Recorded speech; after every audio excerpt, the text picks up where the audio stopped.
ఇప్పుడు మీకు పిత్తుల్లో రకాలు చూపించబోతున్నాను. అదొక రకం, ఇదొక రకం,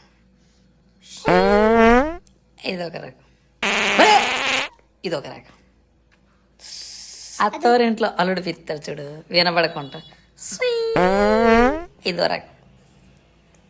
కొంపే వస్తుంది సౌండ్ రాకుండా, ఇదో రకం. నువ్వు ఉండరా, ఎప్పుడున్నా అది కూడా ఇది కూడా పిత్తుకోవడం అనుకున్నా. పిత్తులు పెత్తడం వచ్చారా నీకు? పిత్తులు అవ్వండి, అది అది వేసాడురా, వెరీ గుడ్. అలానే పిత్తులు అంతే, వదలకో, పట్టు వదలకో, అంతే.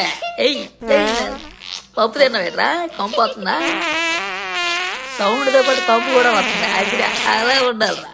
అది పేరు నిలబెట్టావరా, వెరీ గుడ్. అలాగే పిత్త పిత్త పిత్త